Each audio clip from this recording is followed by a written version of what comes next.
Tonight, we're diving into the real Wild West.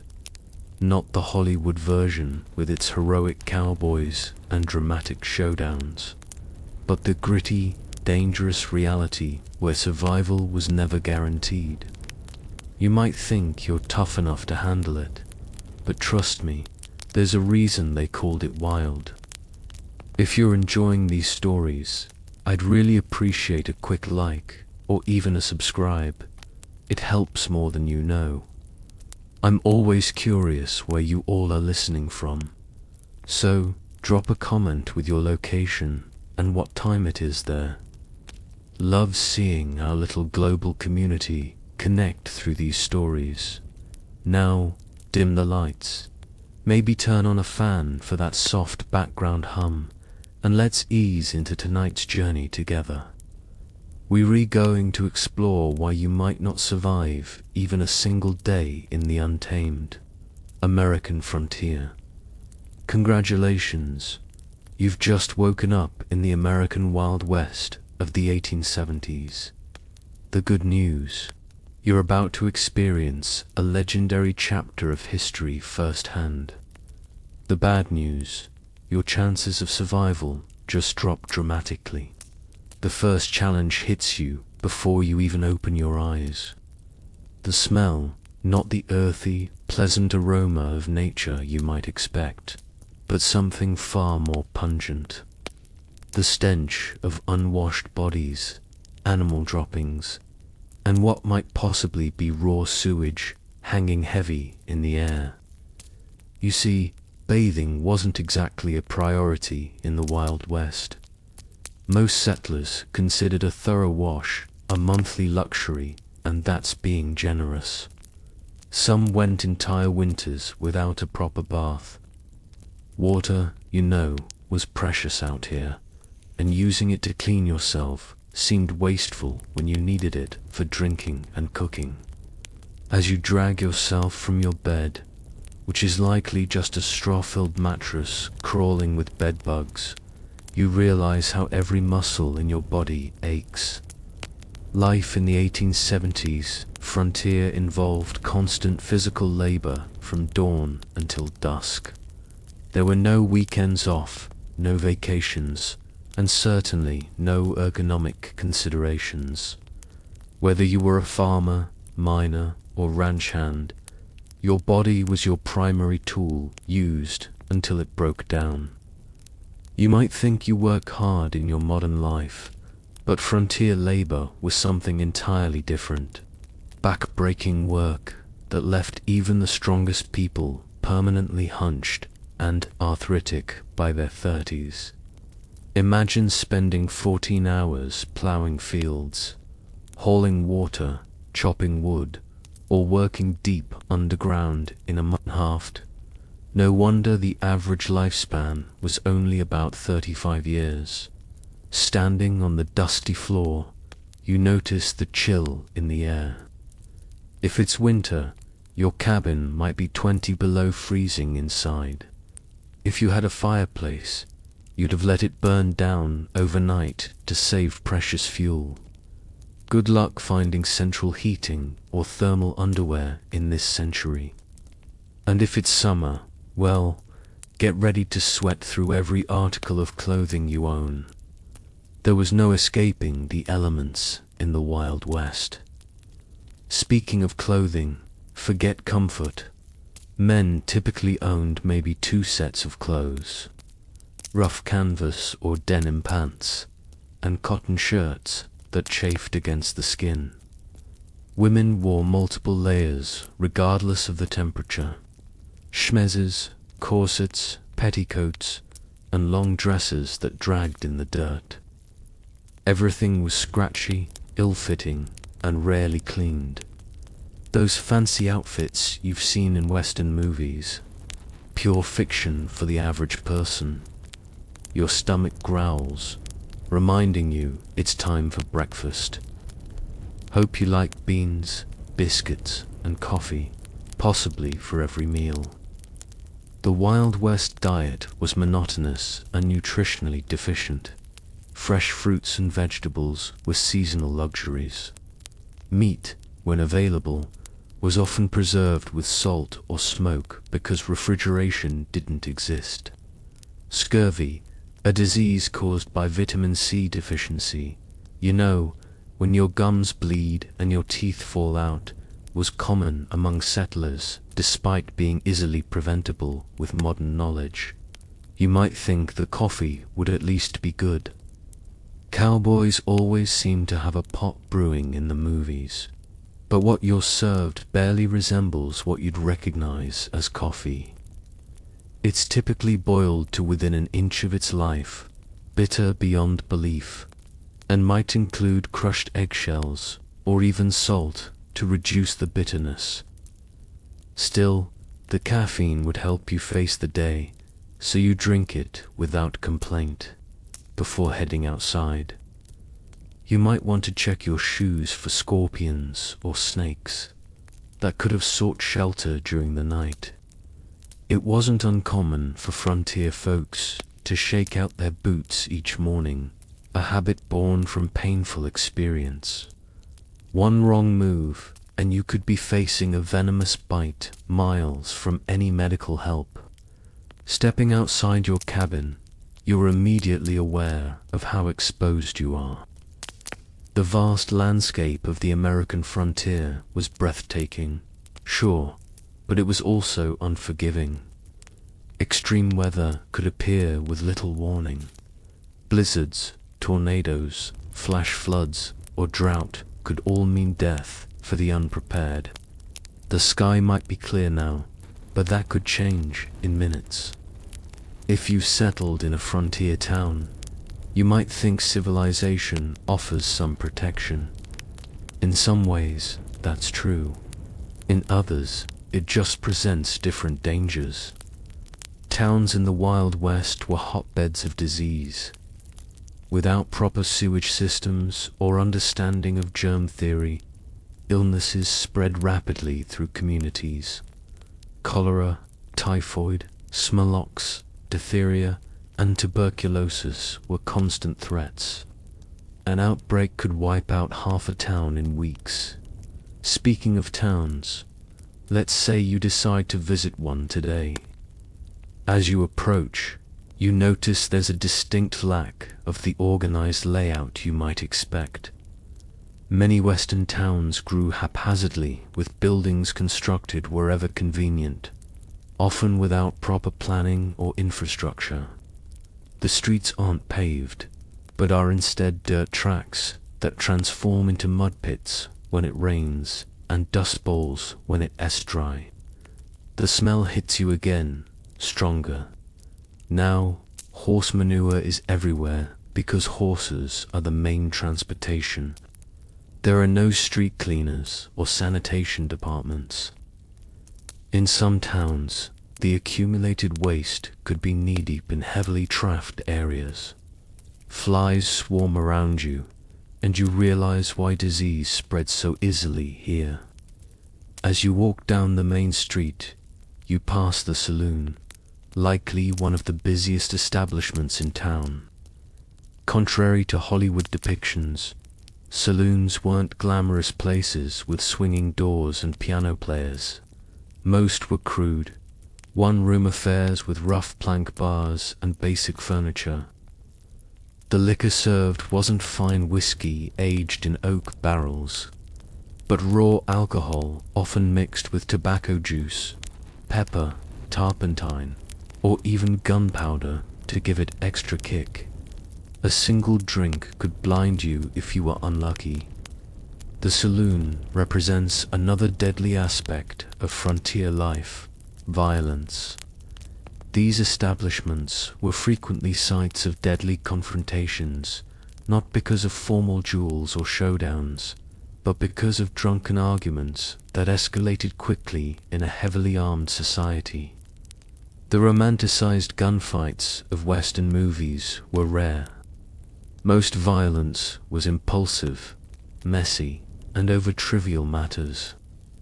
Speaking of being armed, you'll notice almost everyone carries a weapon of some kind, but not for the reasons you might think. While personal protection was certainly a factor, Weapons were primarily tools for hunting, protection from wildlife, and sometimes for signaling. The constant threat from bears, wolves, cougars, and venomous snakes made going unarmed foolish, especially when traveling between settlements. You might be surprised to learn that many frontier towns actually had strict gun control laws. Places like Dodge City, Kansas, and Tombstone, Arizona, required visitors to surrender their firearms when entering town limits. The famous gunfight at the OK Corral actually started because the Clanton gang refused to comply with Tombstone's weapons ordinance. Despite what you've seen in movies, quick-draw duels in the middle of the street were exceedingly rare. Most shootings were ambushes or happened during robberies. The skilled gunslinger facing off against an opponent at high noon is largely a Hollywood invention. Real frontier violence was typically sudden, chaotic, and lacked any sense of honor or fairness. As you continue your walk, you pass the local doctor's office. Medical care in the 1870s frontier would horrify you. Most doctors had little or no formal training.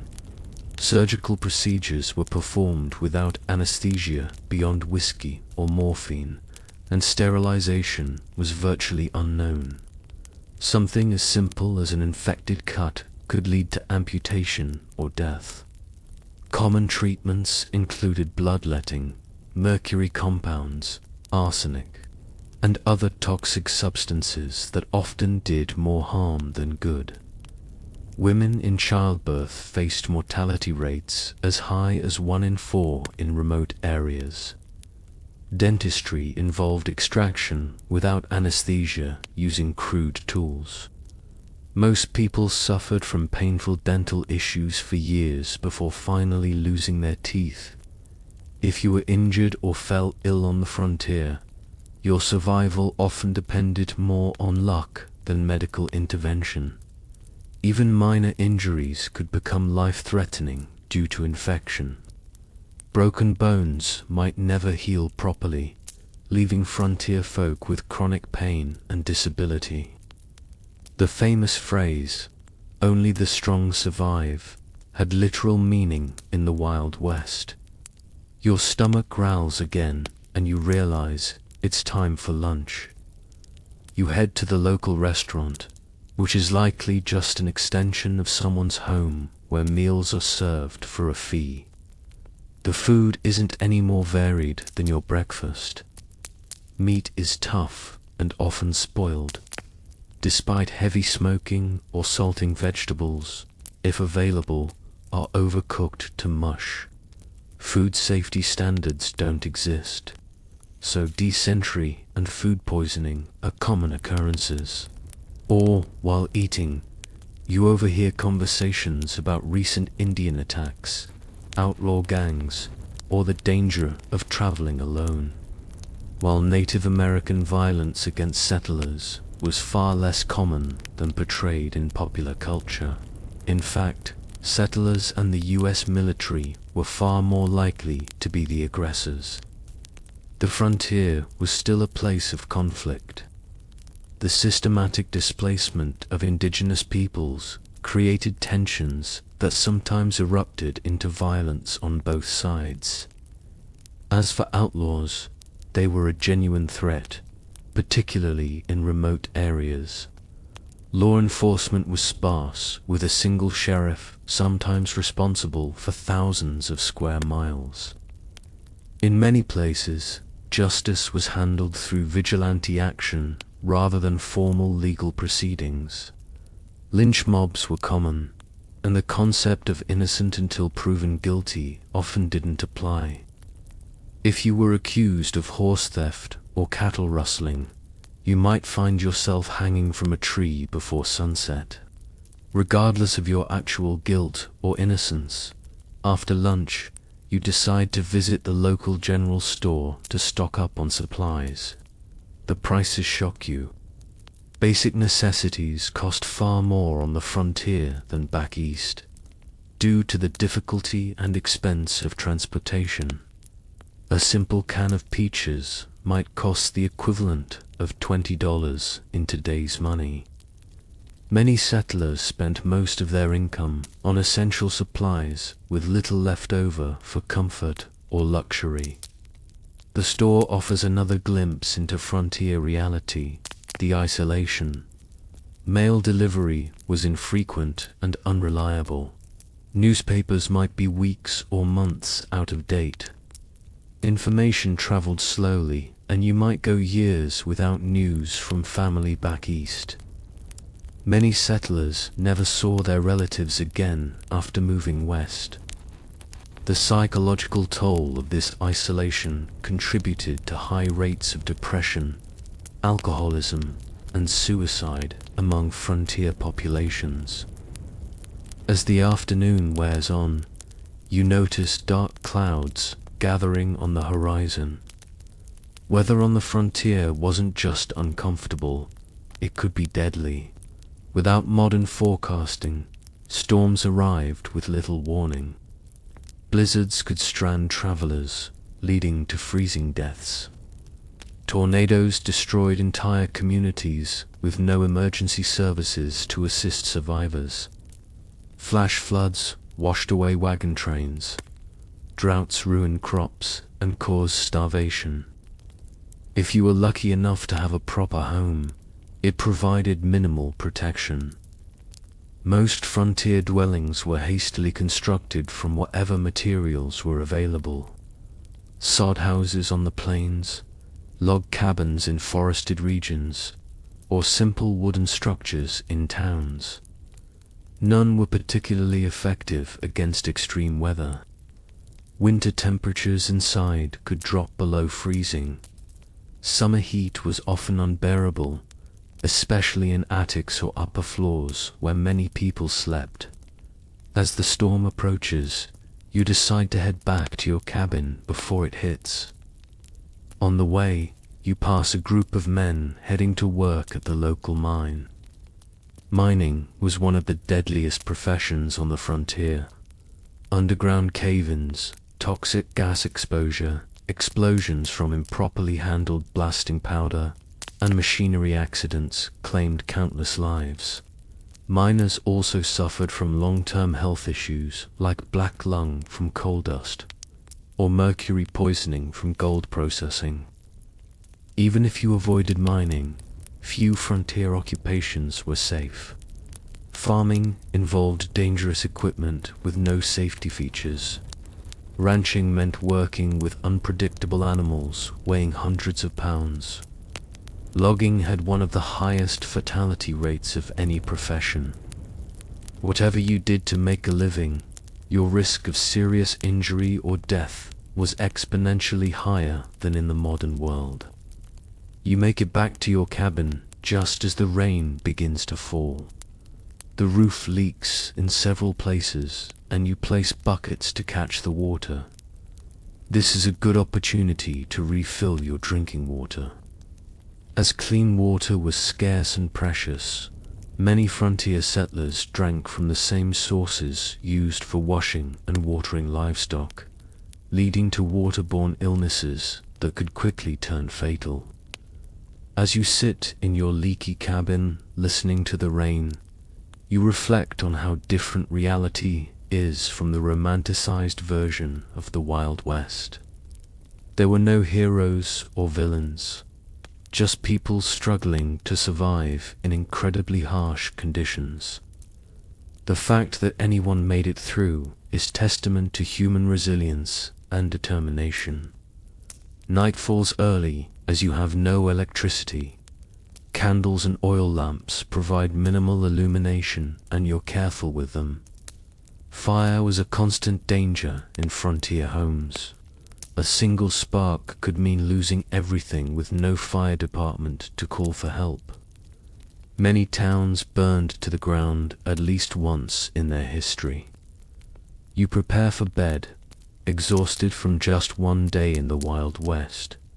Your muscles ache, your stomach is unsettled from the unfamiliar food, and your mind is overwhelmed by the constant vigilance required to stay alive. As you drift off to sleep, you wonder if you'll make it through tomorrow, or if you'll become just another statistic in the dangerous story of the American frontier.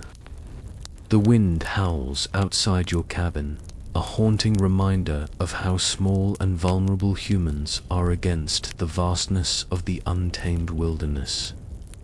Tomorrow, if you're lucky enough to see it, will bring all these challenges again, along with new ones you haven't yet imagined. In the Wild West, survival was never guaranteed. It was earned day by day, hour by hour, through hardship most modern people can scarcely comprehend. The morning light filters through the cracks in your cabin walls, waking you from a restless sleep. Your body aches from the hard mattress, but there's no time to linger. The Wild West waits for no one. As you rise, you remember yesterday's harsh introduction to frontier life and wonder what new challenges today will bring. Let's say you decide to leave town today to travel across the frontier.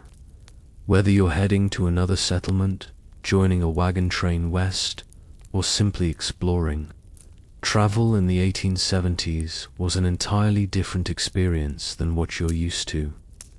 The good news is that by this time, the Transcontinental Railroad had been completed, connecting the east and west coasts of America. The bad news, unless you were relatively wealthy or traveling between major cities, you probably couldn't afford to use it.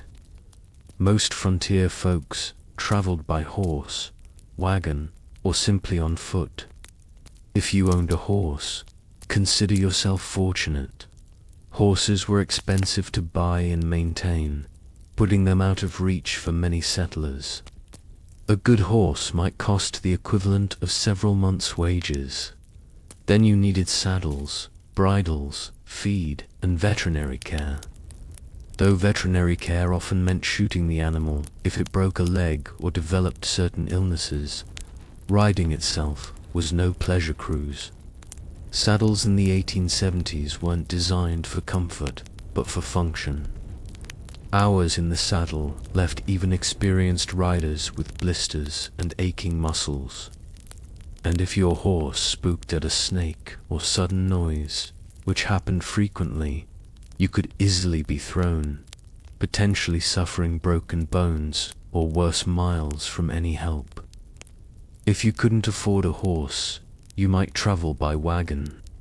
Forget the romantic image of pioneers cheerfully rolling across pristine prairies. Wagon travel was brutally uncomfortable. The vehicles had no suspension system beyond the slight give-in wooden wheels, meaning you felt every rock, rut, and hole in the trail. The constant jarring caused wagon sickness, similar to seasickness, leaving travelers nauseous and miserable. Roads, if they existed at all, were typically just dirt tracks carved by previous travelers. After rain, they became muddy quagmires where wagons could sink axle deep. During dry periods, the dust was so thick you could barely breathe or see. Wagons frequently broke down, with wheels cracking or axles snapping miles from the nearest settlement. Let's say you've decided to journey all the way to California or Oregon. You've joined a wagon train heading west on the famous Oregon Trail. This 2,000-mile journey was one of the most perilous undertakings of the 19th century. Of the approximately 400,000 people who attempted it between the 1840s and 1860s, an estimated 1 in 10 didn't survive. The Oregon Trail was sometimes called the nation's longest graveyard. Some historians estimate that an average of 10-15 people died for every mile of the trail. Think about that. A grave every 350 feet or so for 2,000 meters. The trail was lined with makeshift crosses and stone markers.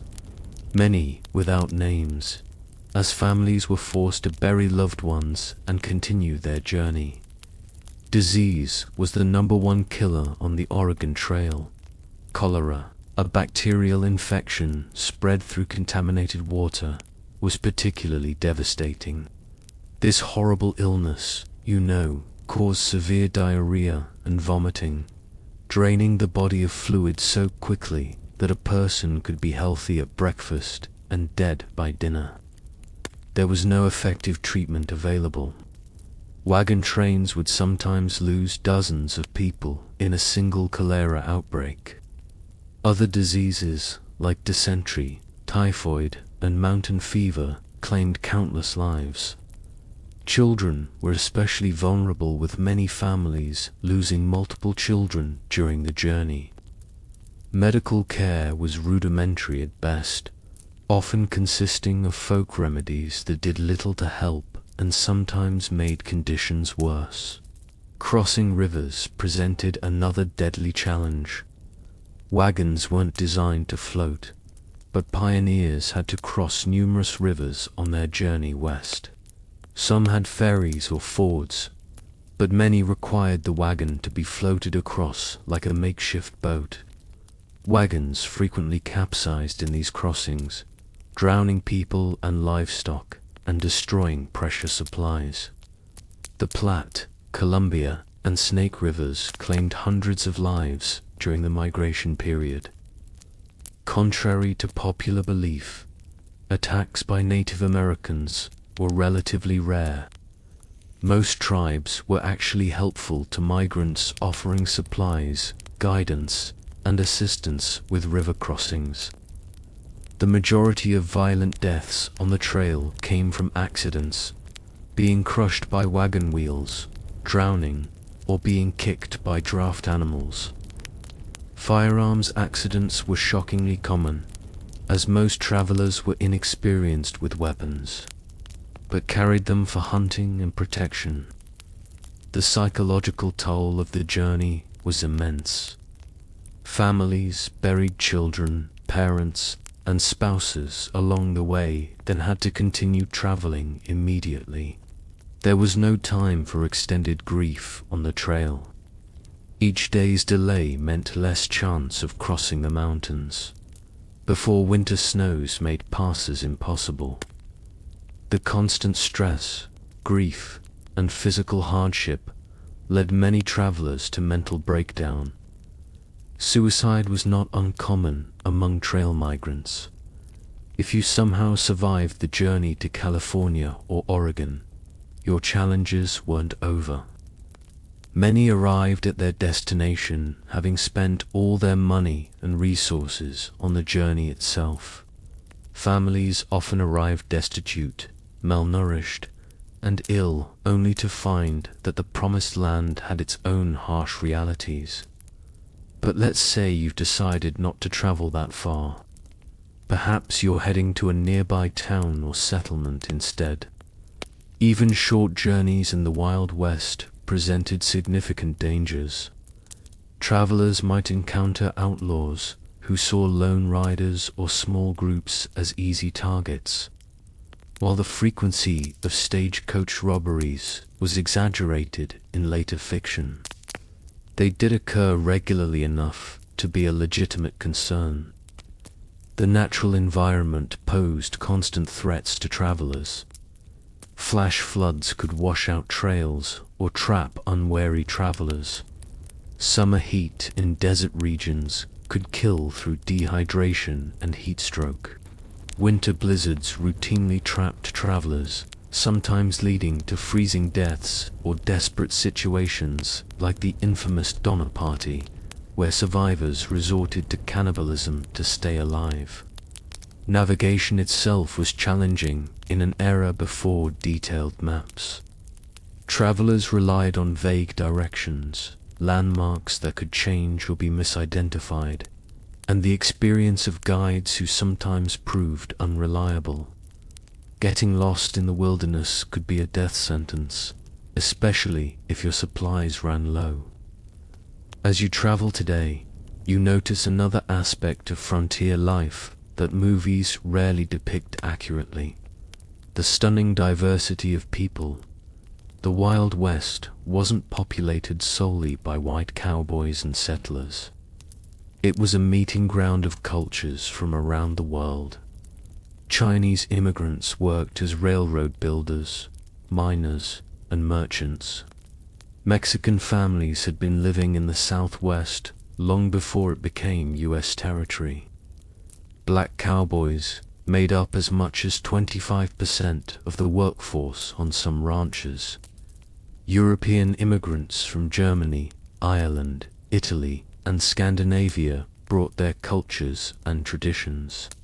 And of course, dozens of distinct Native American nations had called these lands home for thousands of years before others arrived. This diversity, however, didn't mean equality or harmony. Racial violence was a common feature of frontier life. Chinese railroad workers faced brutal discrimination and were often forced to take the most dangerous jobs for lower pay than white workers. Mexican landowners frequently saw their property seized through legal manipulation or outright theft after the Mexican-American War. Black Americans who moved west, hoping to escape Southern discrimination, often found frontier racism just as entrenched, if different in form, despite their crucial contributions to ranching, mining, and building frontier communities. They were frequently excluded from economic opportunities and social acceptance. For Native Americans, the expansion of white settlement was nothing short of catastrophic.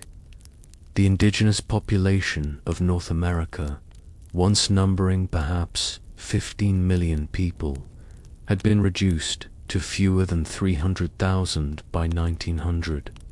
Disease, warfare, forced relocation, and the deliberate destruction of their food sources, particularly the buffalo, decimated numerous tribes and nations.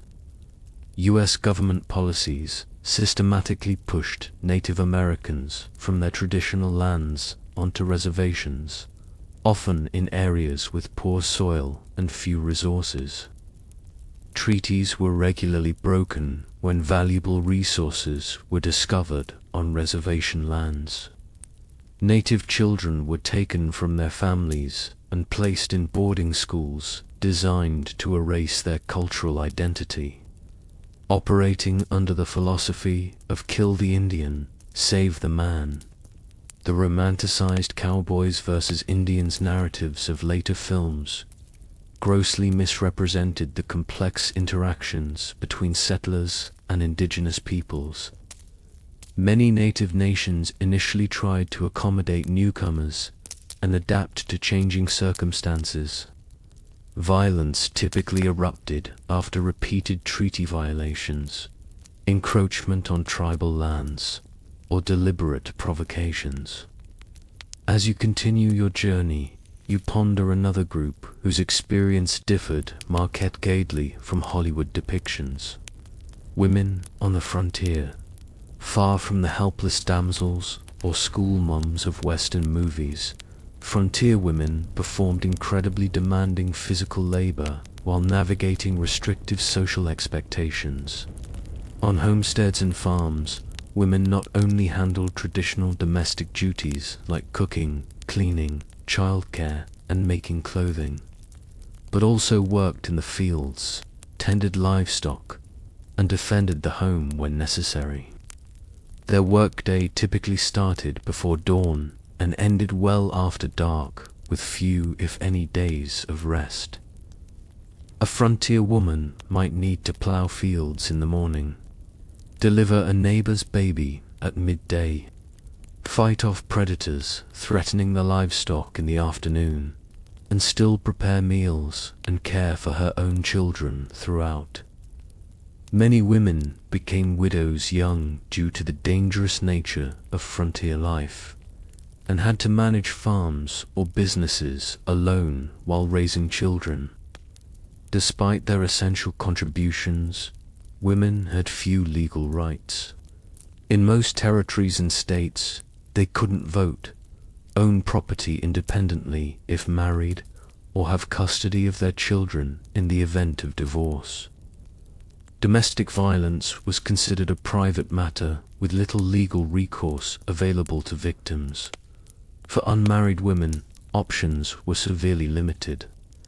Teaching was one of the few respectable professions, though female teachers were paid significantly less than their male counterparts and were often expected to resign upon marriage. Some women found economic independence through running boarding houses, working as nurses, or establishing millinery or dressmaking businesses. Then there were the soiled doves, prostitutes who worked in frontier brothel and saloons. While later mythology romanticized these women, the reality was typically grim. Many entered the profession out of economic desperation after being widowed or abandoned. Physical abuse, drug addiction, and venereal disease were common hazards of the work. Even those who managed to earn substantial money found themselves socially ostracized and unable to transition to more respectable positions. Some women did find greater freedom on the frontier than they might have back east. The shortage of women in Western territories gave them more marriage options, and sometimes better treatment as communities competed to attract and keep female residents. A few territories like Wyoming and Utah granted women voting rights decades before the 19th Amendment, recognizing their essential contributions to frontier development. As the day wears on and you continue traveling, you might wonder about law enforcement in this supposedly lawless land. The reality was complex and varied widely by location. Major cities and towns typically had some form of organized law enforcement, but vast rural areas had minimal, if any, official protection. County sheriffs were elected officials responsible for maintaining order across sometimes enormous territories. A single sheriff might be the only law enforcement for thousands of square miles, making regular patrols impossible. They relied heavily on deputizing ordinary citizens during emergencies, creating posies to pursue criminals or respond to violence. Town marshals handled law enforcement within town limits, sometimes with a few deputies in larger settlements. These positions were often dangerous and poorly paid, attracting a mix of dedicated public servants and those who enjoyed the power the badge provided. Some famous lawmen, like Wyatt Earp, moved between legitimate law enforcement and more questionable enterprises throughout their careers. Federal marshals had jurisdiction throughout territories and states, but were few in number. They typically focused on major crimes like counterfeiting, mail robbery, or offenses involving multiple jurisdictions. The legendary U.S. Marshals of Western movies, single-handedly bringing law to lawless towns, were largely fictional creations. In many remote areas, justice was handled through informal community action rather than official legal processes. Vigilante groups formed to address perceived threats when formal law enforcement was absent or ineffective. Sometimes these groups maintained basic order, but they could easily become vehicles for prejudice, personal vendettas, or mob violence. The iconic image of the quick-draw gunfight was largely a later invention. Most frontier violence was mundane, impulsive, and often alcohol-fueled. Bar fights that escalated to fatal levels, domestic violence, and disputes over land or livestock were far more common than dramatic shootouts on dusty streets. Criminal punishment was harsh by modern standards. Hanging was the standard penalty for murder, rape, and sometimes theft, particularly of horses or cattle. Prisons existed but were primitive facilities with high mortality rates from disease, violence, and poor conditions. Many communities preferred immediate execution to the expense of long-term imprisonment. As evening approaches, you decide to seek shelter for the night. If you're lucky, you might find a town with a hotel or boarding house. Don't expect luxury. Frontier accommodations were basic at best. A typical hotel room would have a simple bed, possibly infested with bed bugs, a washstand with a pitcher and basin and perhaps a chair.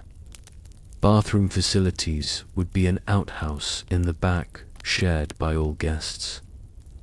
Privacy was minimal, with thin walls, allowing you to hear your neighbors' every movement and conversation. In busier establishments, you might even share a bed with a stranger, a common practice to maximize capacity during busy periods. The sheets might not have been changed for previous guests, and lighting would be limited to candles or oil lamps.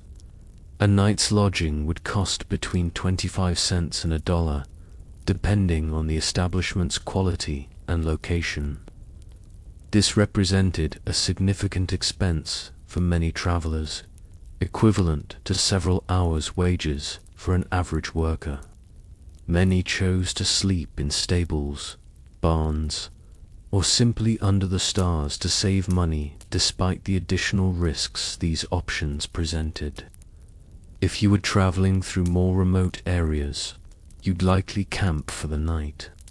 This meant building a fire, assuming you could find enough fuel, preparing a meal from your limited supplies, and sleeping on the ground with minimal protection from the elements or wildlife.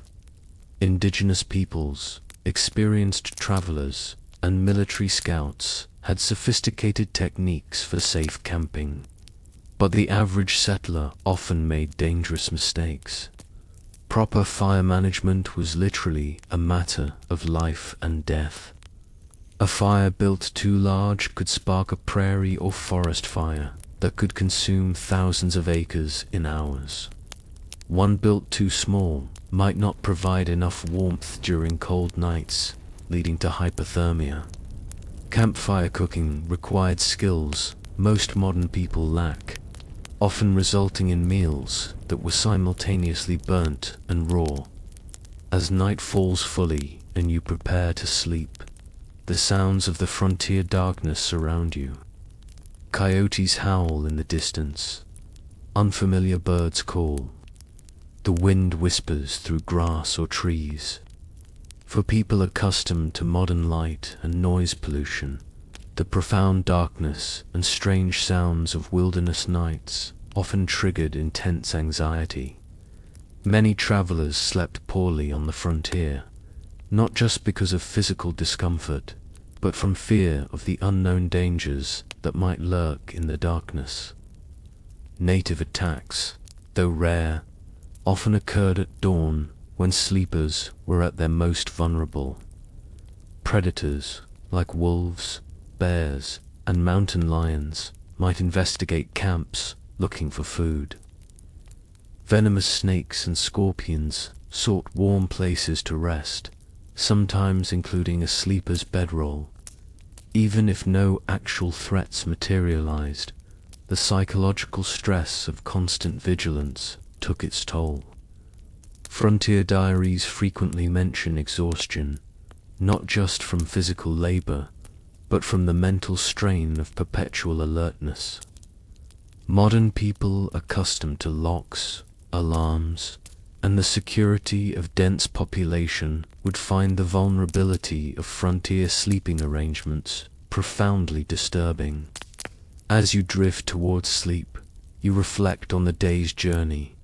Travel in the Wild West bears almost no resemblance to its sanitized, romanticized portrayal in later entertainment. It was grueling, dangerous, and uncomfortable beyond what most modern people could endure.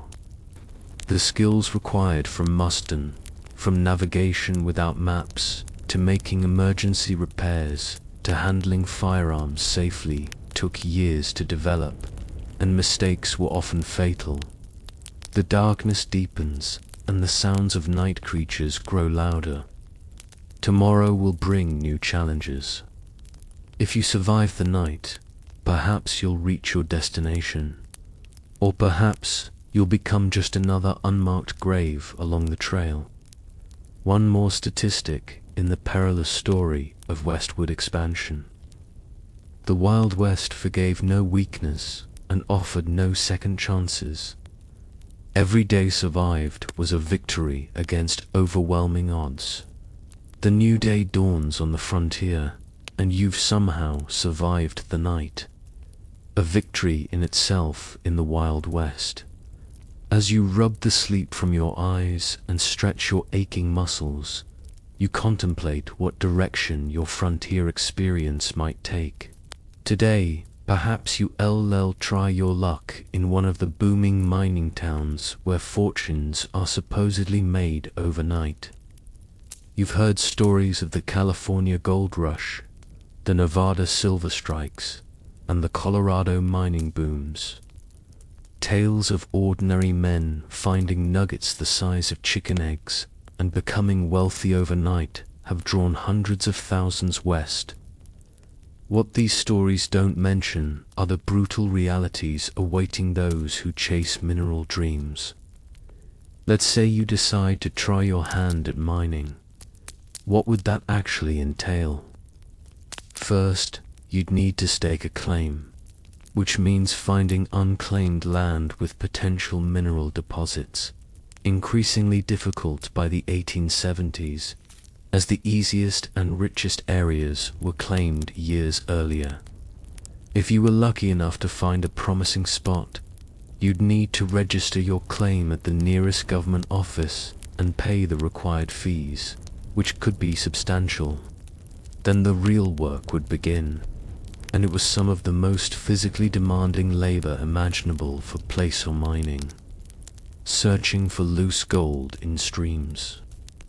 You'd spend hours bent over in ice-cold mountain water, sifting through sediment with a pan or seal box. Your hands would crack and bleed from constant exposure to water and rough materials. Your back would ache from the hunched position.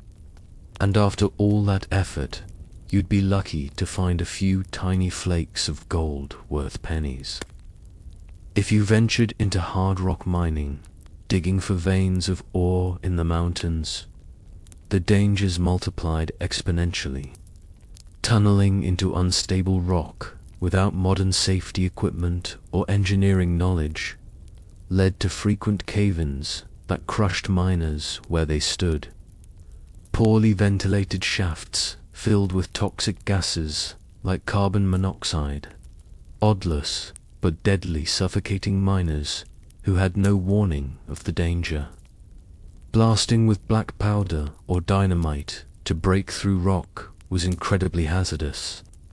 Miners frequently lost fingers, hands, eyes, or lives when charges detonated prematurely or thrown rock fragments became deadly projectiles. The thunderous noise and constant percussion of blasting left many with permanent hearing loss. Even if you avoided immediate catastrophes, the long-term health effects were devastating. Miners constantly inhaled fine rock dust, leading to silicosis, a painful lung disease that slowly suffocated its victims. Mercury used in gold processing caused neurological damage, tremors, and mental deterioration. Those working in copper or lead mines absorbed toxic metals that accumulated in their bodies, causing chronic illness and early death. The mining industry of the 1870s had virtually no safety regulations or oversight. Mine owners prioritized profit over worker welfare, and injuries were considered an expected part of the job. Medical care for injured miners was minimal, and often ineffective. A serious injury typically meant the end of a miner's career and livelihood, with no disability support or workers' compensation available. For all these risks and hardships, what was the likely reward? Despite the mythology of the lucky prospector, the vast majority of miners barely earned subsistence wages. By the 1870s, most worked for large mining companies rather than independently, earning to toast $3 for a grueling 10 to 12-hour day. Studies suggest that storekeepers, saloon owners, and prostitutes consistently made more money than the miners whose dreams sustained frontier mining towns. Speaking of mining towns, they were notoriously rough places. Imagine a community composed primarily of young single men engaged in dangerous work with few women, families, or civilizing institutions. Alcohol consumption was astronomical. The average mining camp resident consumed several times more alcohol than the typical American today. Violence was commonplace, with fights, stabbings, and shootings occurring regularly. Sanitation in mining camps was typically abysmal, with minimal planning or infrastructure. Human waste and garbage accumulated in streets and waterways. Typhoid, cholera, and dysentery spread rapidly in these conditions. During warm months, the stench could be overwhelming, and swarms of flies spread disease from waste to food. If you managed to find valuable ore, you faced the challenge of converting it to cash. Banking in the Wild West was primitive and often predatory. Many mining towns had no banks at all, forcing miners to carry gold, dust, or ore, making them targets for theft. Some saloons and general stores offered to buy gold, but frequently at rates far below actual value, taking advantage of miners' limited options. Where banks did exist, they operated with minimal regulation or oversight. Bank failures were common, often wiping out customers' life savings without warning or recourse. Many bankers were little more than confidence men who established storefronts, collected deposits, and disappeared overnight with all the funds. Without federally backed currency, paper money was issued by individual banks, and its value fluctuated wildly depending on the bank's reputation. Counterfeit bills circulated widely, and even experienced merchants could be fooled by well-made fakes. The safest form of money was gold or silver coin, but carrying it made one a target for robbery. Perhaps after considering the dangers and disappointments of mining, you decide to try your hand at ranching instead. The cattle industry was booming in the 1870s, with demand for beef in eastern cities creating opportunities on the frontier. Surely this would be a healthier, more profitable venture. Ranching did indeed avoid some of the worst health hazards of mining, but it introduced its own unique dangers and hardships. Starting a ranch required significant capital. Land, livestock, equipment, and buildings all represented major investments. Many aspiring ranchers went deeply into debt, purchasing these necessities, betting their future on favorable weather and market conditions.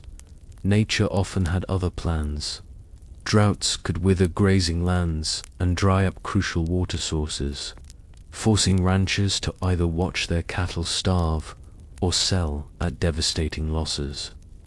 Harsh winters could kill entire herds, as happened in the infamous Great Dupe of 1886 to 1887, when up to 90% of cattle on northern ranges froze or starved to death during unusually severe weather. Disease could sweep through herds, wiping out a rancher's investment overnight. Texas fever, anthrax, and other infectious diseases had no effective treatments in the 1870s. Predators like wolves and cougars took a constant toll on livestock, particularly vulnerable calves. Poisonous plants, quicksand, and injuries further reduced herds. The iconic cattle drives, moving herds hundreds of miles to railroad shipping points, were not romantic adventures, but grueling, dangerous undertakings. Cowboys, not the glamorous figures of later films, but typically young, poorly paid laborers, worked 20-hour days during drives, catching brief naps in the saddle as they moved thousands of animals across difficult terrain. These drives faced constant threats. River crossings could turn deadly in minutes if animals panicked, creating deadly pileups that drowned cattle and cowboys alike. Stampedes, which could be triggered by something as simple as a lightning strike or a snapping twig, turned thousands of 1,500-pound animals into an unstoppable, destructive force. Cowboys caught in stampedes were often trampled to death. The cowboy's life was far from the freedom portrayed in Western mythology. They typically earned about $30 per month for exhausting, dangerous work.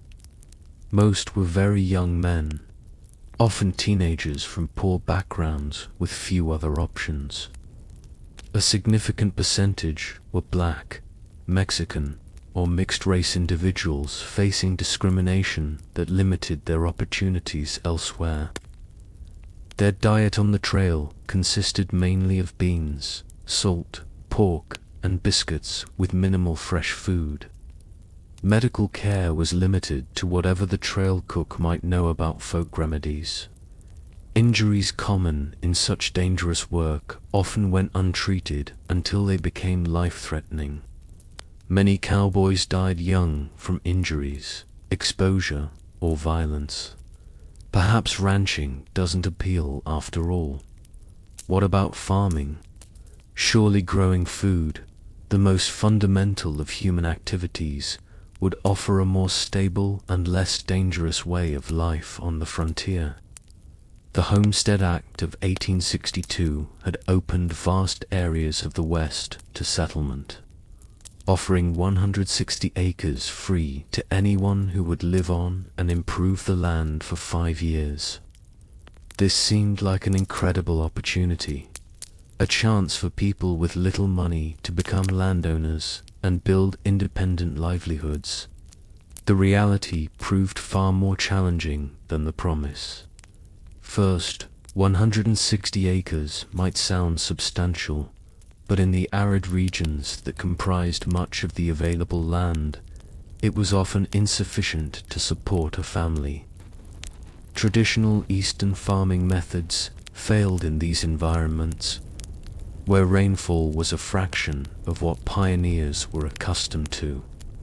Many settlers had no knowledge of dry farming techniques needed for success in these regions. Starting a frontier farm required tremendous physical labor. The first task was building shelter, typically a sod house on the treeless plains, constructed by cutting and stacking dense prairie turf. These sadae were dark, damp dwellings that leaked when it rained, harbored insects and snakes, and crumbled without constant maintenance. Then came the back-breaking work of breaking the land for planting. Prairie sod held together by dense grass roots that had developed over centuries was extraordinarily difficult to plow with the equipment available to most settlers. It could take a year or more just to prepare a few acres for planting. The work was so physically demanding that it permanently damaged many farmers' bodies. Once crops were planted, farmers faced threats from every direction. Drought could wither plants before harvest. Torrential rains could wash away seedlings or flood fields. Early frost could kill crops just before harvest.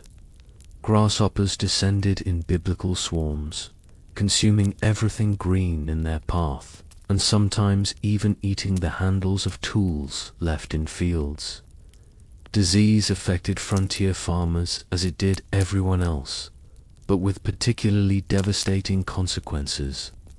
With no hired help and little community support, a family's illness during crucial planting or harvesting periods could mean the difference between survival and starvation.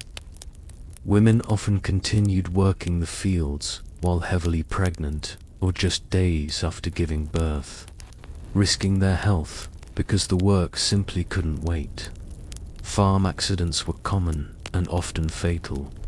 Homemade tools broke and caused injuries. Animals panicked and trampled their handlers. Even successful harvests could turn deadly. Numerous farmers died when they fell into grain storage bins and suffocated in the loose grain, or when poorly constructed storage buildings collapsed under the weight of their contents. The isolation of frontier farms took a heavy psychological toll. Neighbors might be miles away, visited only occasionally. Women, in particular, suffered from this isolation, some going months without speaking to anyone outside their immediate family. Depression, anxiety, and what was then called prairie madness affected many settlers, sometimes leading to abandonment of homesteads or suicide. For those who persevered through these challenges and actually produced crops, economic obstacles remained. Transportation to markets was difficult and expensive. Without refrigeration, perishable products had to be sold quickly or preserved. Large agricultural corporations and railroad companies used their influence to keep crop prices low and transportation costs high, squeezing independent farmers from both directions. By the 1870s, another option was emerging on the frontier, working for wages in the growing towns and industries. Perhaps this offered a safer, more stable path than the high-risk ventures of mining, ranching, or farming. Wage labor did avoid some of the worst physical dangers and financial risks of independent enterprises, but introduced its own hardships. Industrial safety standards were virtually non-existent. Workers in frontier factories, mills, and workshops suffered horrific injuries from unguarded machinery. Construction workers built increasingly tall structures without harnesses or safety equipment, leading to frequent fatal falls. Railroad work was particularly dangerous. Track layers worked with minimal equipment under brutal conditions, suffering high rates of injury and death from accidents, heat stroke, and exhaustion. Chinese workers who built much of the transcontinental railroad were often assigned the most dangerous tasks, such as handling unstable explosives to blast through mountain passes. Working hours were long by modern standards, typically 10-12 hours per day, 6 days per week. Pay was low, with most workers barely earning subsistence wages. Child labor was common, with children as young as 8 or 9 working alongside adults in many industries, often suffering higher injury rates due to their size and inexperience. Workers had essentially no legal protections. Employers could fire people without cause, reduce wages arbitrarily, or withhold pay entirely. Those who complained or attempted to organize for better conditions faced blacklisting, being marked as troublemakers who no other employer in the region would hire. Company towns, settlements where a single employer owned all housing and businesses, were common in mining and lumber regions. Workers in these communities paid inflated prices at company stores, lived in company housing, and sometimes were paid in script, company currency, rather than legal tender. This created a form of debt bondage where workers could never save enough to escape the system. Whether you mined, ranched, farmed, or worked for wages, frontier life shaped your experiences in ways modern people would find disorienting. Perhaps most striking was the relationship with time. Not the carefully measured minutes and hours of our digital age, but a more fluid reality governed by daylight, seasons, and natural rhythms. Without electric lighting, most people woke at dawn and slept shortly after sunset, their active hours expanding and contracting with the seasons.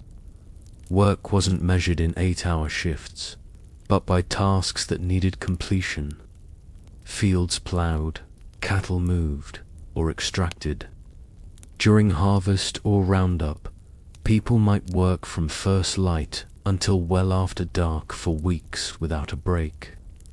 During winter, many rural workers had periods of relative inactivity, when fields lay dormant or cattle needed minimal tending. The concept of punctuality, so central to modern life, had limited relevance on the frontier.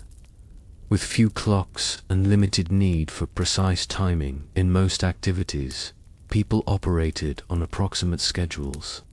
Stagecoaches and later trains introduced more precise timets to the West.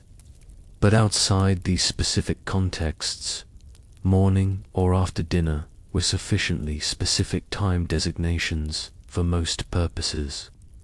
Entertainment and leisure looked nothing like their modern counterparts. After exhausting work days, most frontier folks had little energy for complex activities. Conversation around the fire, storytelling, or simple card games were common evening pastimes. Music was popular when instruments and skilled players were available with fiddles, harmonas, and guitars, providing accompaniment for social dances. Reading material was precious and often shared among entire communities. A single book might be read aloud to gatherings of neighbors or passed from family to family until it fell apart from use. Newspapers, when available, were read repeatedly, with every advertisement and notice scrutinized for information about the wider world. Organized sports existed, but in simpler forms than today. Baseball was gaining popularity, played with minimal equipment on makeshift fields. Horse racing, wrestling, and shooting competitions provided both entertainment and opportunities to demonstrate valuable skills. Children played games that required little or no equipment.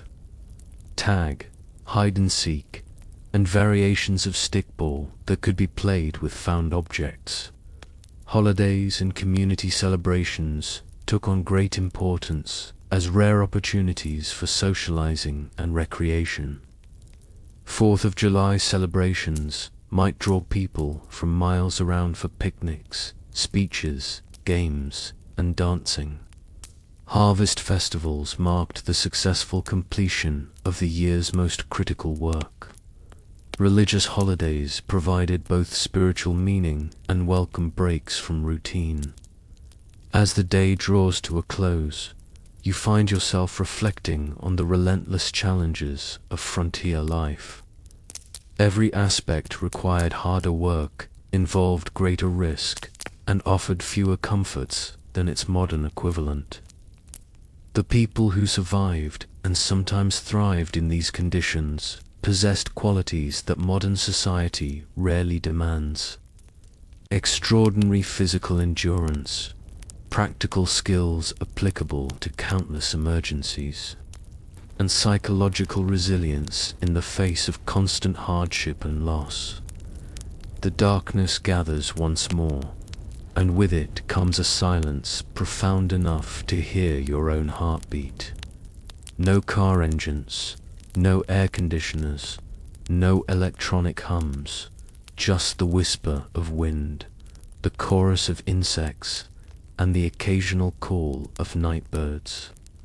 This profound quiet, so alien to modern ears, was the soundtrack of frontier nights, sometimes comforting, sometimes unsettling in its emptiness.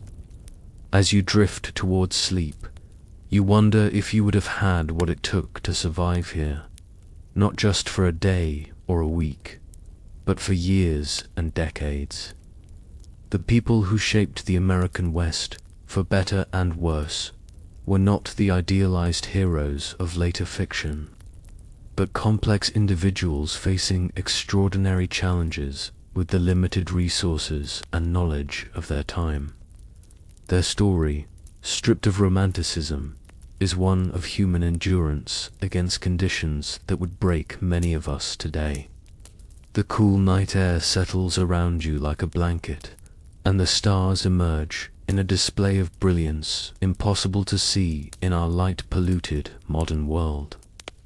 This, at least, is one pure beauty the people of the frontier experienced that few today can fully appreciate. The majestic sweep of the Milky Way across a truly dark sky, connecting them to the same cosmic panorama their ancestors had watched for countless generations. Morning arrives again in the Wild West, and with it comes hunger, a constant companion on the frontier. Food in the 1870s.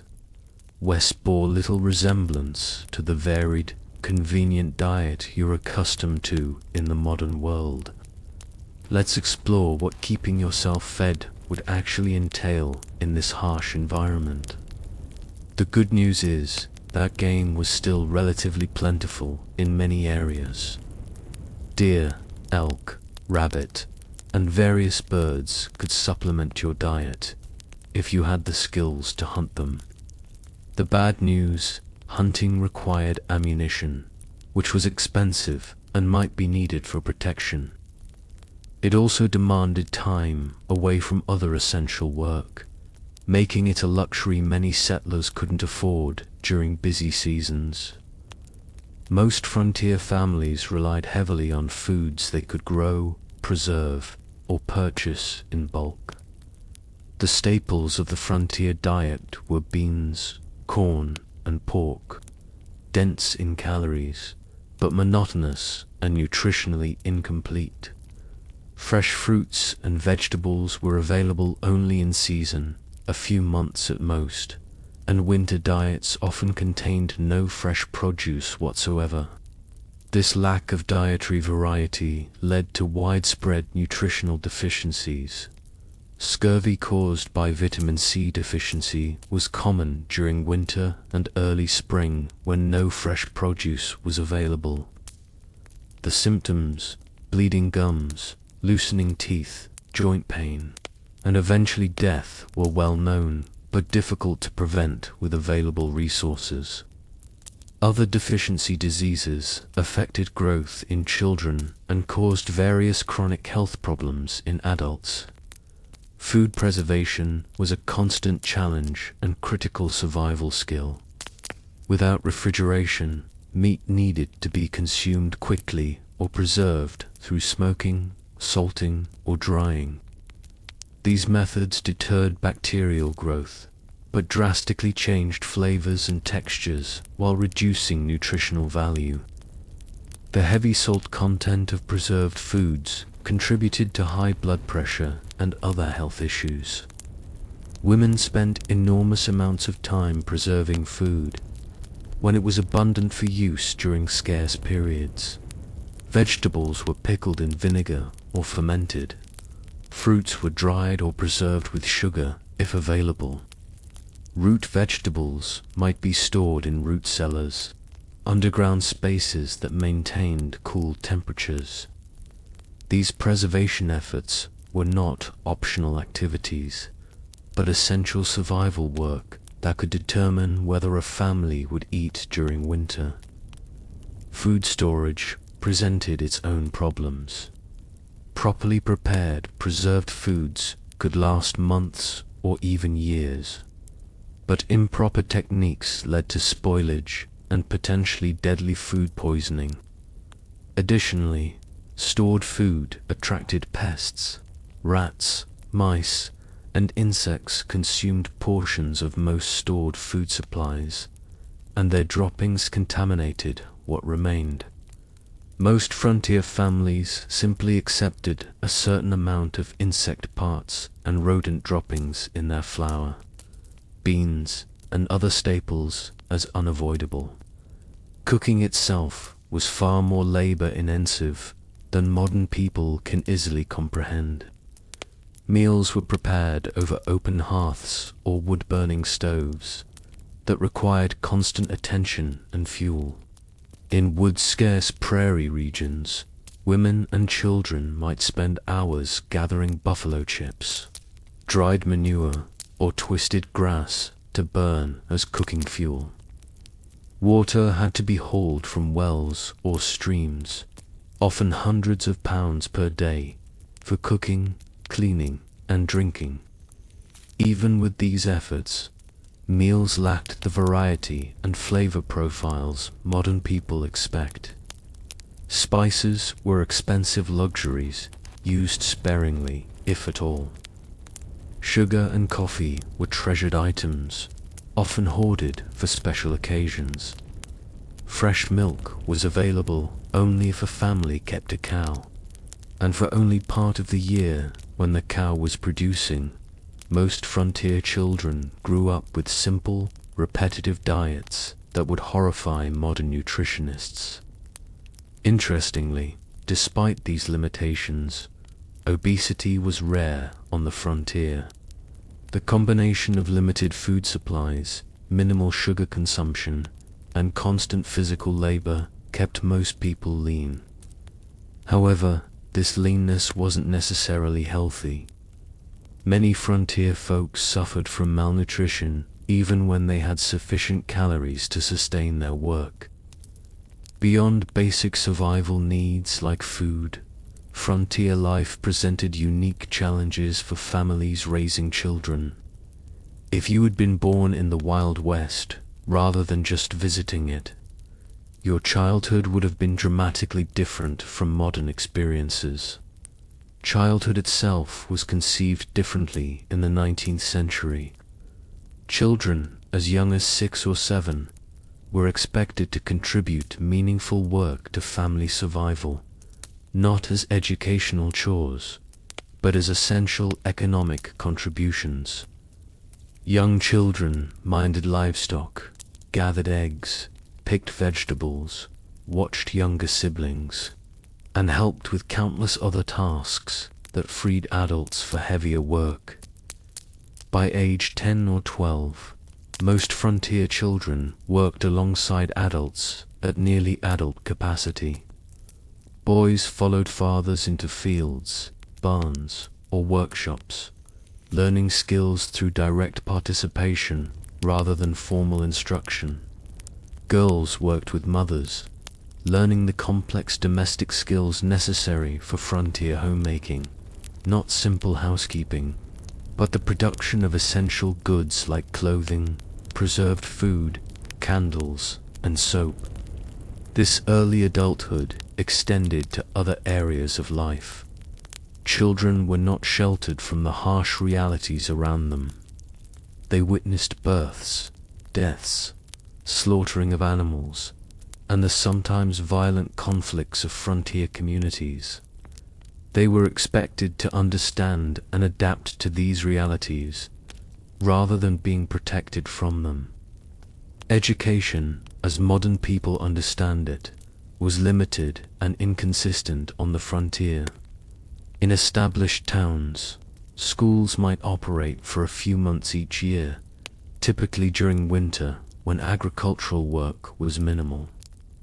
One teacher, often barely educated themselves, might be responsible for students ranging from 5 to 17 years old, all studying in a single room. Physical conditions in these schools were challenging. Buildings were poorly insulated, leading to freezing conditions in winter and stifling heat in warmer months.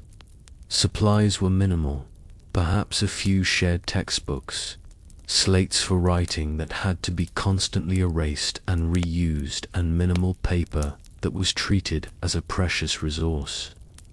Corporal punishment was the standard disciplinary approach, with whipping or beatings administered for infractions as minor as whispering or failing to memorize assigned material. In more remote areas, formal schooling might not exist at all. Some families conducted home education using whatever books were available, but many frontier children received only the most basic literacy and calculation skills. If that, their education focused instead on practical knowledge, how to predict weather, track animals, prepare soil for planting, treat common injuries, and perform the countless other tasks essential for survival. Child mortality remained devastatingly high throughout the frontier period. Approximately 1 in 4 children died before reaching adulthood, with the highest risk in the first 5 years of life.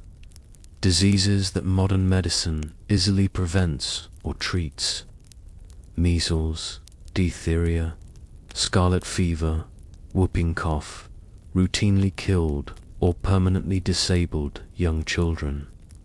Accidents claimed many more, as child safety was a foreign concept in an era where survival demanded risk-taking. The psychological impact of this mortality on both children and parents is difficult for modern people to comprehend. Most children grew up watching siblings die.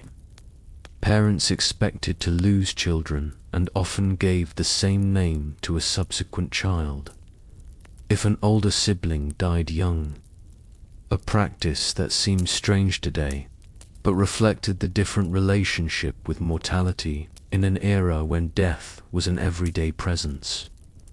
Perhaps nothing illustrates the gulf between frontier and modern life more clearly than approaches to health and medicine. If you became ill or injured in the 1870s West, your experience would bear almost no resemblance to modern healthcare. The first difference would be the absence of professional medical care in most situations. Doctors were scarce, with many communities having none at all. Those who did practice on the frontier often had minimal training, perhaps a brief apprenticeship or a few months at a medical college. Their knowledge reflected medical science of the era, which still relied heavily on theories like humoral balance, that had more in common with medieval medicine than modern practice. Without access to professional care, most health issues were addressed through home remedies and folk medicine. Every community had people, usually women, known for their healing skills, drawing on traditions brought from various cultures. Some of these treatments, particularly herbal remedies, had genuine medicinal properties, but many were ineffective or actively harmful. Common medical treatments of the era included bloodletting, which weakened already ill patients, operatives that caused severe diarrhea, supposedly to expel bad humors, and pecases of various substances applied to wounds, some of which introduced infection rather than preventing it. Laudanum, a tincture of opium, was widely used for pain, leading to addiction in many cases. Mercury compounds were prescribed for numerous conditions, despite their toxicity. Even when treatments had some validity, impure medications caused problems. Without pharmaceutical regulations or standardization, commercially sold medicines varied wildly in potency and often contained dangerous contaminants. Many patent medicines marketed as cure-alls contained primarily alcohol, providing temporary relief through intoxication rather than addressing underlying conditions. Surgery in frontier conditions was particularly horrific. Without effective anesthesia beyond alcohol, whiskey, or opium, patients endured excruciating pain during procedures. Sterilization was unknown or inconsistently practiced, leading to rampant post-surgical infections. Amputation was the standard treatment for serious limb injuries performed with saws and knives that might be wiped clean, but never properly sterilized. Childbirth represented perhaps the starkest contrast between frontier and modern medical experiences. Women typically gave birth at home, attended by a midwife if one was available, or female relatives if not. Without prenatal care, many complications weren't identified until labor was underway. Breech births, hemorrhage, and other emergencies that modern medicine handles routinely often resulted in the death of mother, child, or both.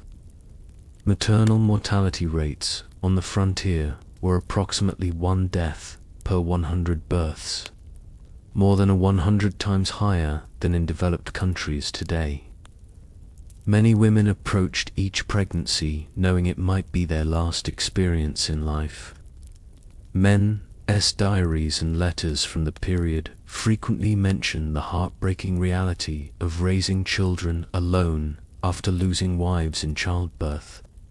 The combined impact of inadequate nutrition, constant physical strain, minimal preventive care, and primitive treatment options meant that frontier populations experienced health outcomes more similar to developing nations today than to modern America. Life expectancy at birth was under 40 years, with those surviving childhood likely to suffer chronic health problems by their 50s, if they lived that long. Beyond these material hardships, frontier life imposed a form of isolation and disconnection that modern people accustomed to instant global communication would find almost unbearable. This isolation shaped frontier psychology and culture in profound ways. Communication with distant family or friends occurred at the speed of physical transportation. Letters took weeks or months to reach recipients, if they arrived at all. News traveled slowly and unreliably, often distorted through retelling. Major events might not become known in remote areas until months after they occurred. This information vacuum contributed to a highly localized worldview, where distant events seemed abstract and irrelevant compared to immediate community concerns. The isolation was particularly difficult for those accustomed to more settled environments. Women who had grown up with close female friendships and family networks often found themselves alone for days or weeks, while husbands traveled for supplies or work. Their diaries frequently mention crippling loneliness and the psychological strain of having no adult conversation for extended periods. This isolation sometimes led to what contemporary accounts called prairie madness. Severe depression, anxiety, and occasionally psychosis triggered by the combination of isolation, constant work, and environmental hardships. Some affected individuals became violent toward family members or committed suicide. Others simply abandoned their homesteads and returned east, unable to endure the psychological pressure of frontier life. Even in established communities, social connections were limited by practical constraints. Visiting neighbors might require traveling several miles each way, a significant undertaking when time was precious, and transportation limited to walking or horseback. Formal social gatherings were infrequent, typically centered around church services. Seasonal celebrations or community work events like barn raisings or harvest festivals. Churches played a crucial role in frontier communities, beyond their spiritual function. They served as social hubs, educational centers, and mutual aid societies. Even those with limited religious conviction often participated in church activities for the community connection they provided. Religious leaders, ministers, priests, or lay preachers frequently took on roles far beyond religious guidance, serving as teachers, dispute mediators, and community organizers. The establishment of community institutions marked important milestones in frontier development. Building a school, church, or meeting hall represented a commitment to permanent settlement rather than temporary exploitation. These institutions helped transform mining camps or trading posts into towns with collective identities and shared futures. The creation of local governments, rudimentary as they often were, similarly marked transitions from frontier chaos to established community. Frontier communities also developed distinctive forms of mutual aid and collective action necessary for survival in harsh conditions. Barn raisings and house raisings allowed families to complete large construction projects impossible for individual households. Harvest teams moved from farm to farm, ensuring crops were gathered before weather could destroy them. Spontaneous search parties formed when children went missing. These cooperative traditions reflected the practical reality that no individual or family could survive the frontier entirely through self-reliance. This community interdependence existed alongside the individualism that later became mythologized in frontier narratives. Both elements were necessary responses to frontier conditions: self-reliance for daily survival, community cooperation for challenges beyond individual capacity. The tension between these values shaped frontier culture and continues to influence American attitudes toward government, community, and individual responsibility. As another day in the Wild West draws to a close, you find yourself contemplating the mental and emotional resilience required to endure such conditions year after year. The people who populated the American frontier weren't superhuman. They suffered, struggled, and sometimes broke under the relentless pressure of their environment. But many adapted and persevered, developing skills and perspectives that allowed them to find meaning and even joy amid hardship. The darkness settles around you once more, bringing with it the profound silence of the pre-industrial night. The day's experiences have given you a glimpse into a world both familiar and utterly alien. A world where survival required constant vigilance, where comfort was rare and luxury almost non-existent, where death was an everyday companion rather than a distant stranger. As sleep approaches, you wonder about the people who chose this life or had it thrust upon them by circumstance. What drove them west? What sustained them through blizzards, droughts, illness, and loss? What would they think of the world their struggles helped create? A world of abundance and security beyond anything they could have imagined, built on foundations they laid through exhausting labor and countless sacrifices. The questions follow you into dreams filled with endless prairies, towering mountains, and the faces of those who tamed the Wild West. Not through romantic gunfights, but through the quiet heroism of daily persistence against overwhelming odds. Their story, stripped of Hollywood glamour and frontier mythology, stands as a testament to human adaptability and the extraordinary courage of ordinary people facing extraordinary challenges. Dawn breaks on what will be your final day in the Wild West. As the golden light spills across the landscape, you take a moment to appreciate the raw beauty that drew so many westward.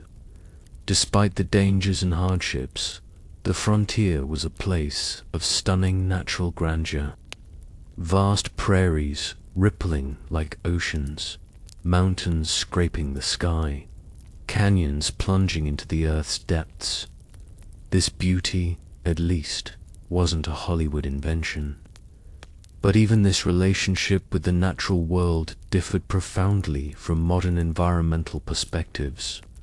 The frontier mentality viewed nature primarily as a resource to be conquered and exploited, rather than preserved or protected. Timber was cut without consideration for regeneration. Game was hunted to the edge of extinction in many regions. Streams were diverted, polluted, or destroyed for mining operations, with no thought for downstream consequences. The near extinction of the American bison buffalo stands as perhaps the starkest example of this exploitative approach. In the 1700s, an estimated 3,060 million bison roamed North America. By 1884, fewer than 1,000 remained. This devastation wasn't simply the result of hunting for food or hides, though that played a part. It was also deliberate policy encouraged by the US government as a way to deprive Plains Indian tribes of their primary resource, forcing them onto reservations. General Philip Sheridan, a key military leader in the Plains Indian Wars, reportedly stated, "Let them kill, skin, and sell until the buffalo is exterminated. It is the only way to bring lasting peace and allow civilization to advance." Whether or not he actually spoke these exact words, they accurately reflect government policy of the era. The destruction of the buffalo herds was environmental warfare designed to break indigenous resistance by eliminating their way of life. For Native American nations across the West, the expansion of white settlement represented an apocalypse. Not just physical displacement, but the collapse of economic systems, spiritual practices, and cultural identities tied to specific landscapes and resources.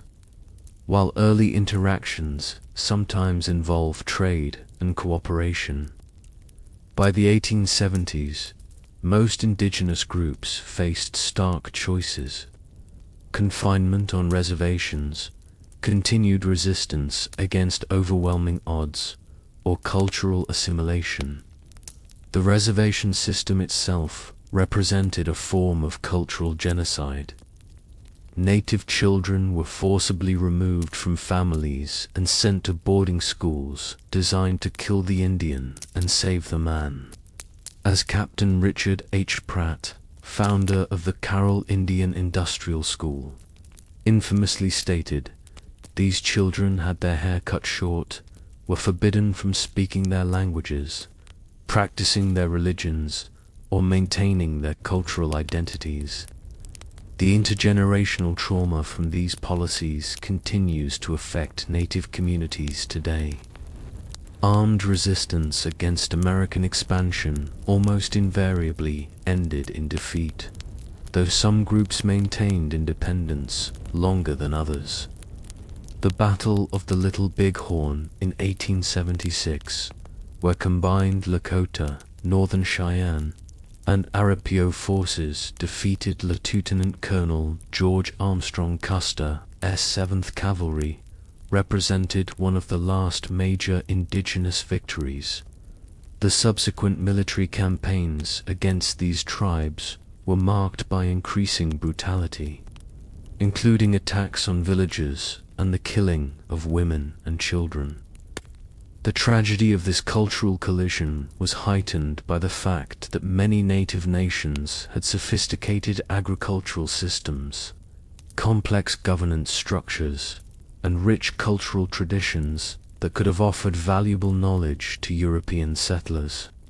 The different approaches to land use and ownership created fundamental misunderstandings.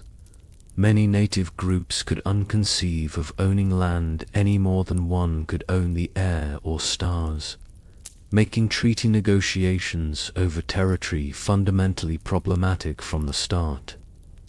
These cultural conflicts extended beyond native-white relations.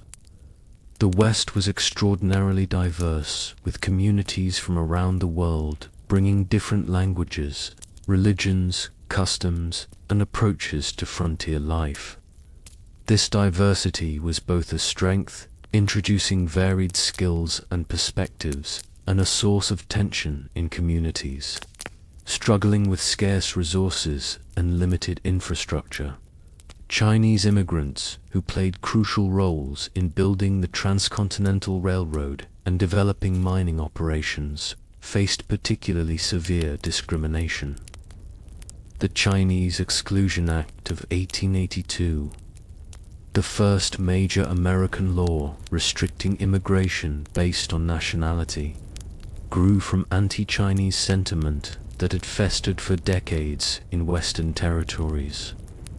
Chinese miners were frequently driven from productive claims through violence or unjust application of foreign miners' taxes. Chinese communities in frontier towns often faced riots and mass expulsions when economic conditions deteriorated. Mexicanamians, many of whom had become U.S. citizens through territorial acquisition rather than immigration, similarly faced discrimination and displacement. Despite treaty guarantees protecting property rights following the Mexican-American War, many Mexican landowners saw their holdings taken through legal manipulation, intimidation, or outright fraud. Spanish-derived water right systems that had functioned effectively for generations were replaced with English common law approaches less suited to arid environments. Even European immigrants found that national and religious identities continued to matter on the frontier. Irish Catholics, German Lutheran, Scandinavian Protestants, Eastern European Jews. Each group tended to establish distinct communities and maintained cultural practices from their homelands. These communities provided mutual support, but sometimes became targets for nivist sentiment when economic or social tensions arose.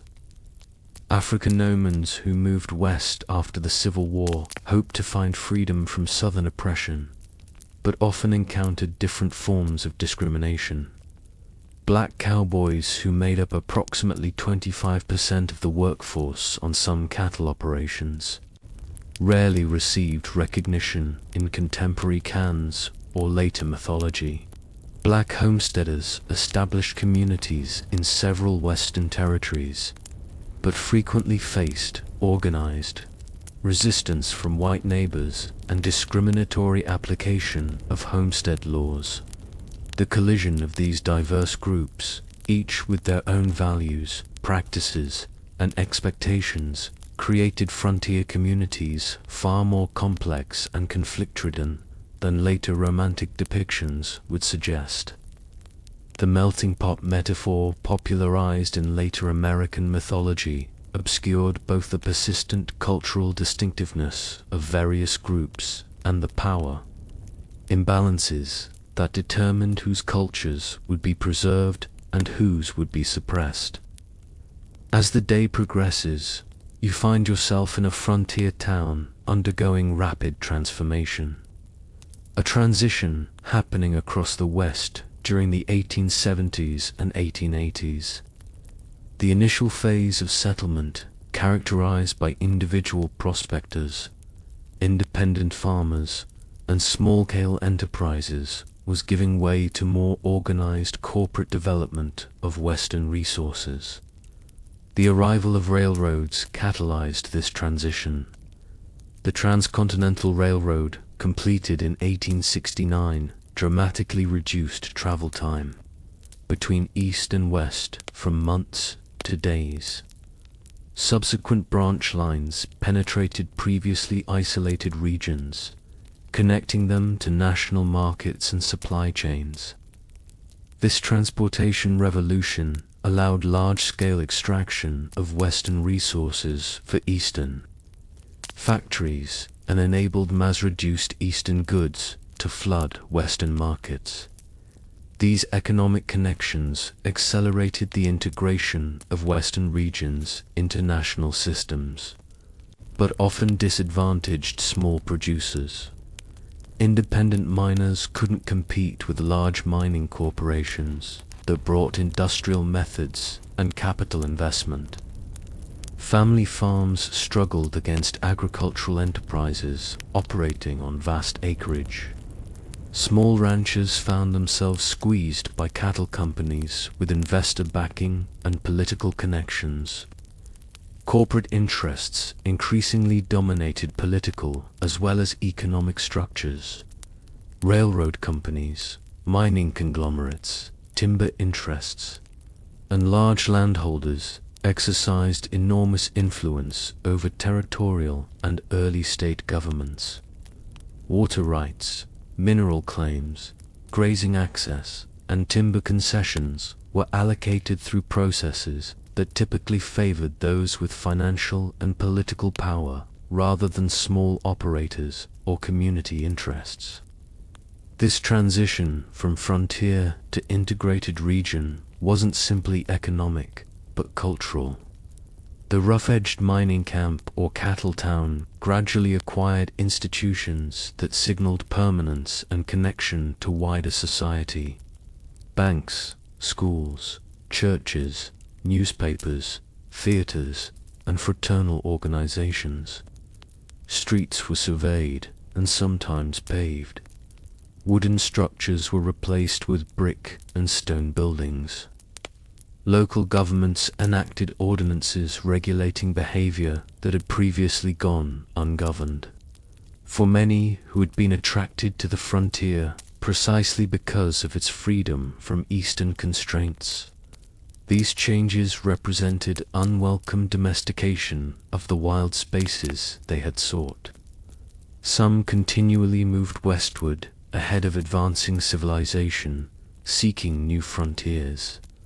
Others struggled to adapt to increasing regulation, competition, and social expectations. The mythological end of the frontier, declared in the 1890 census, represented real psychological and cultural challenges for those whose identities were tied to frontier conditions. Part of this transformation involved the taming or at least management of frontier violence.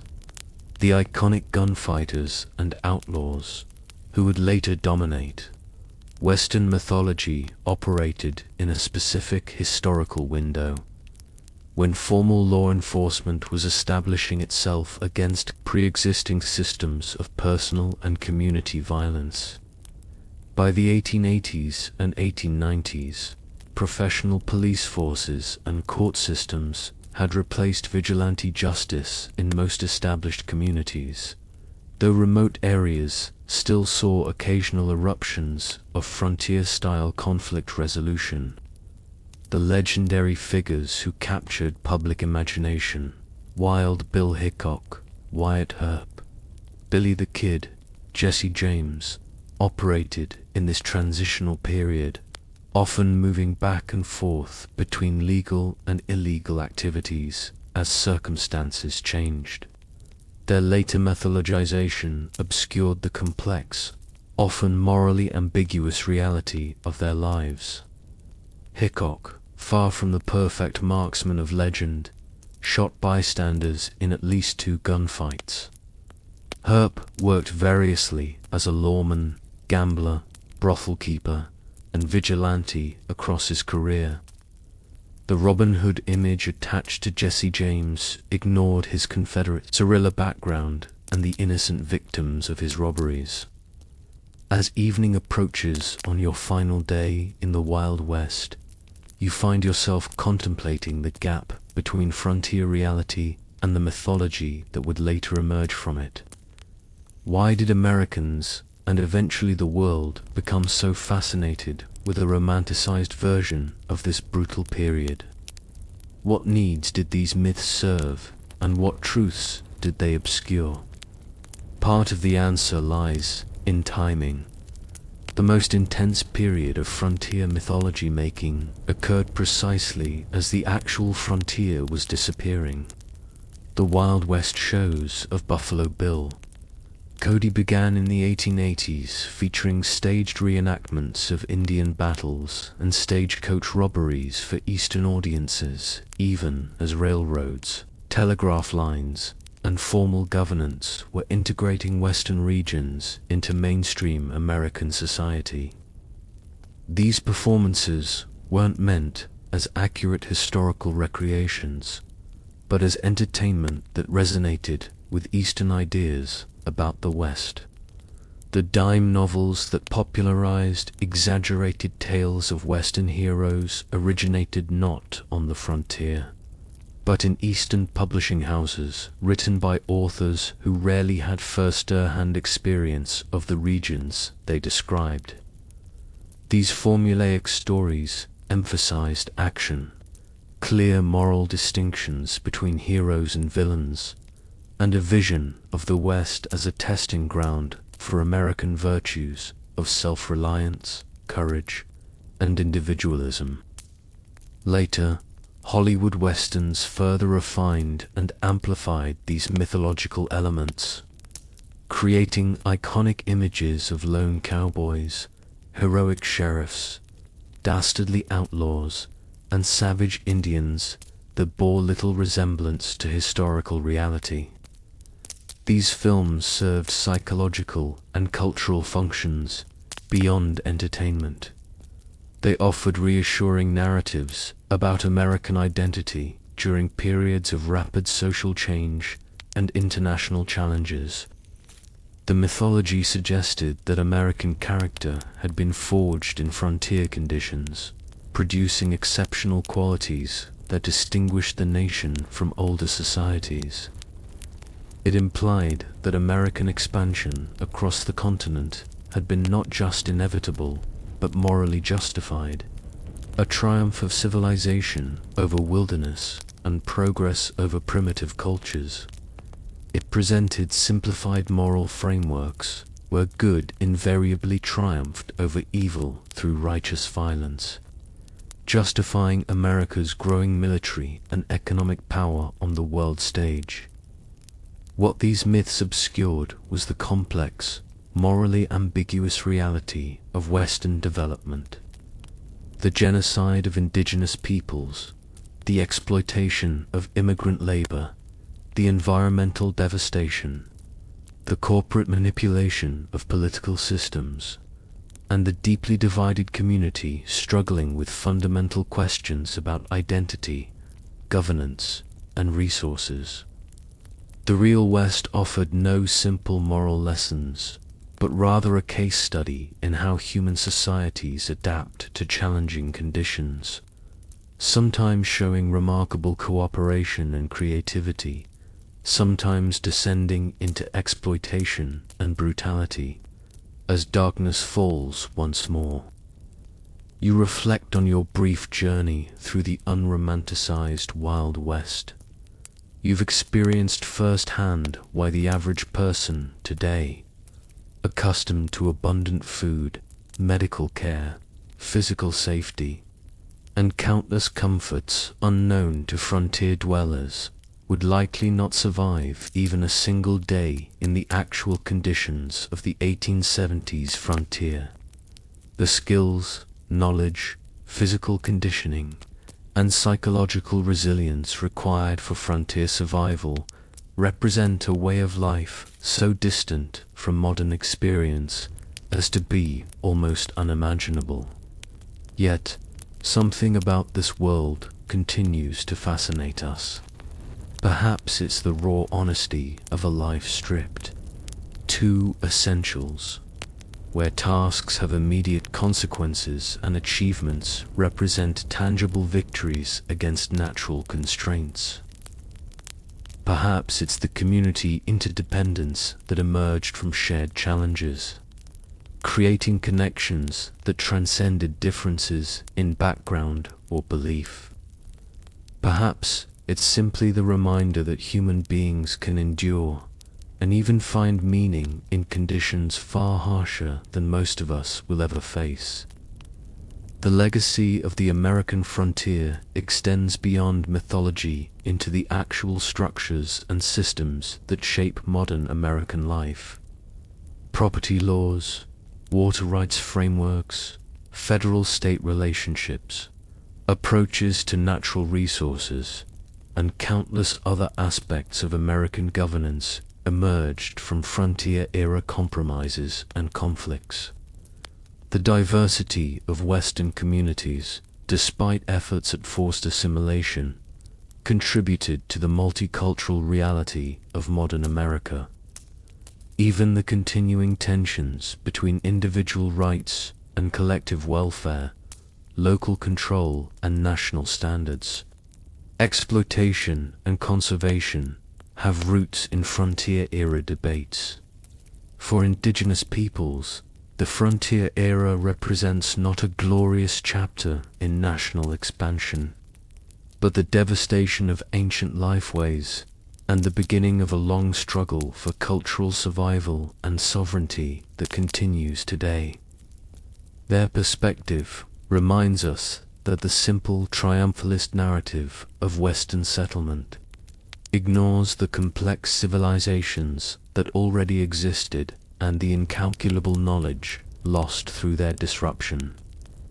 The most accurate understanding of the frontier requires holding multiple perspectives simultaneously, acknowledging both the courage of those who built new communities in challenging conditions and the devastation experienced by those displaced by this expansion.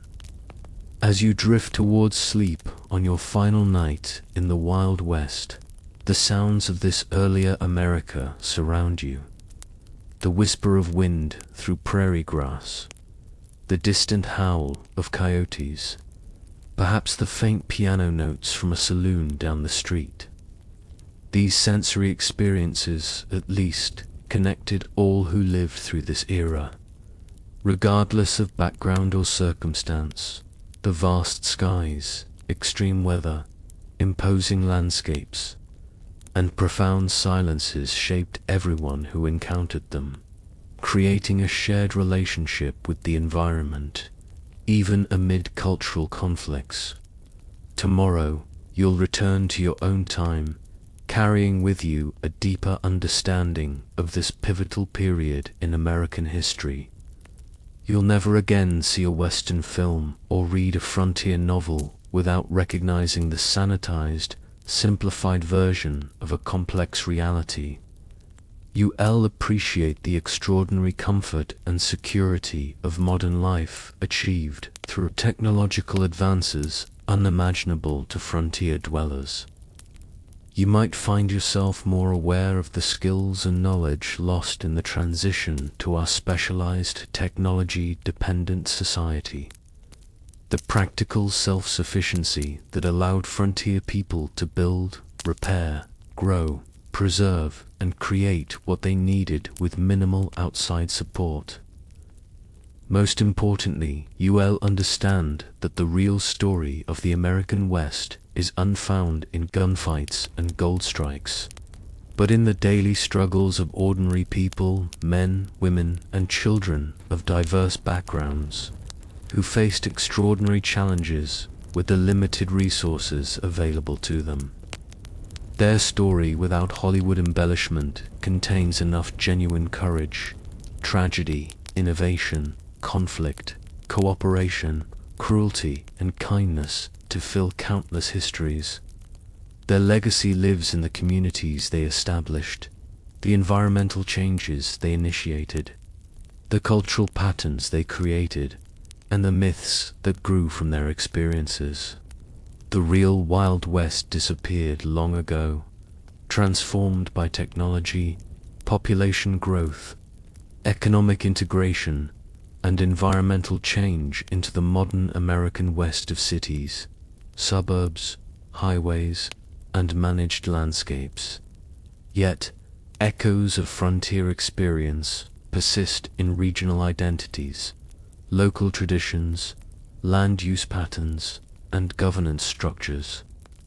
The memory of this formative period continues to influence how Americans understand themselves and their nation's development. Even as scholars and communities work to replace simplistic mythology with more accurate, inclusive understandings of this complex history. As you finally surrender to sleep, the boundary between past and present seems to blur.